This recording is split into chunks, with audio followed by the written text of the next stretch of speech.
Means we're live, a casual take with your boy Steven Pepper, here to give a take off my chest. What's up, everybody? Filming this live right after, maybe like an hour or so after, the Mavs host the Timberwolves in Game 3 of the Western Conference Finals to take a 3-0 series lead. Hopefully you guys don't hear this rain in the background. It's like in the middle, on and off of a thunderstorm. I hope that doesn't get in the middle of my take. But I want to talk about this game. But I'm going to start by asking a question to you guys first. Are Luka and Kyrie the most talented backcourt ever? Because Stan Van Gundy asked a similar question during the broadcast, and well, according to ESPN Stats and Info, Kyrie and Luka are the first starting backcourt to each have at least 30 points in the same game 3 times in a postseason in the last 50 years. That's the Western Conference Finals right there.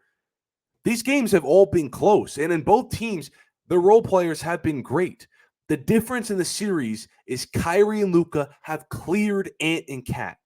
I swear all 3 games have been the same story. The Timberwolves have either led or tied entering into halftime, but as soon as it gets late, it's like we're in Yankee Stadium here and Enter the Sandman, and out comes Mariano Rivera.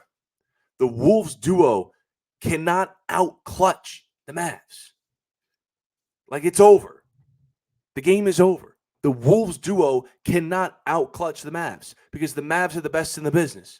Luka and Kyrie outscored the entire T-Wolves team together in the fourth last night, 21-20.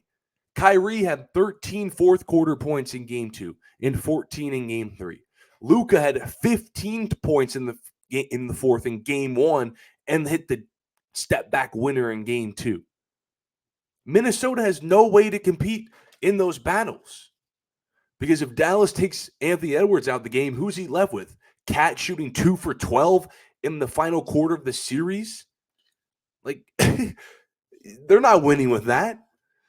I mean, when you think about Luke and Kyrie, what a luxury it is to have Dallas, not 1, but 2 closers on a team. A closer, when you think about a closer, to all the baseball people listening, I was just at a baseball game yesterday. That's why I haven't been filming the last couple of days. A closer is one of the most vital positions in all of baseball. Those guys come in, literally close the game. They save games in the final inning. They win games. And then those guys are key to winning titles. Think about the best in the game ever. They're legends. Mariano Rivera, Yankees, won multiple World Series closing games. He's no longer in his prime, it seems like, anymore. He looks kind of washed, but Edwin Diaz in 2022 was one of the biggest names in baseball. He was a closer.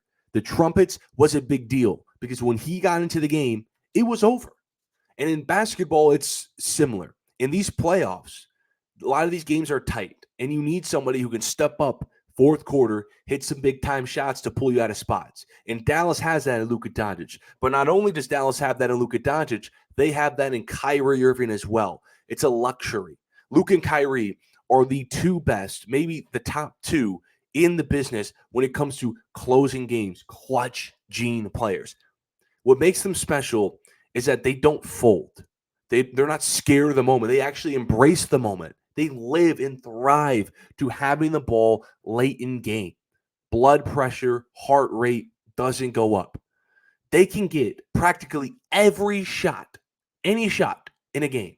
Layup, mid-range, floater, jelly, three-pointer, step back, half-court shot, whatever, transition, pull-up, any shot, pick and roll, no matter what defense you throw on them.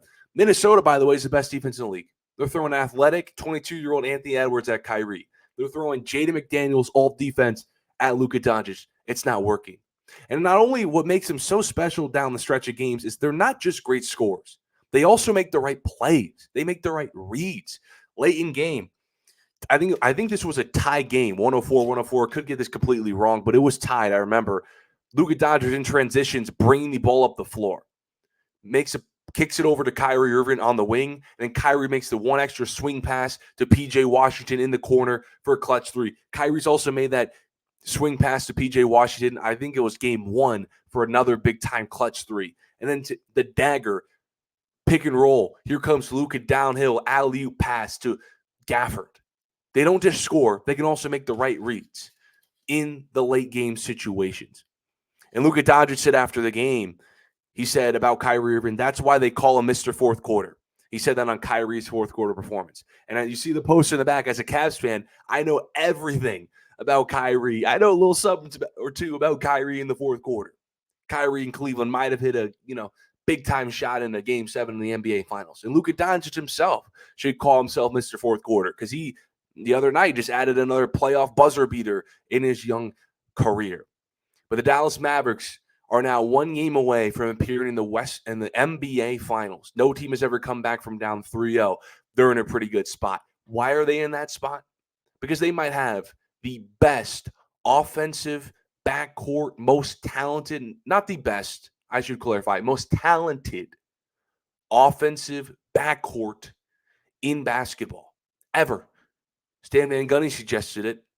And the biggest reason why is not only can they go off for 30 a night each, done that 3 times in a single game this postseason, most ever.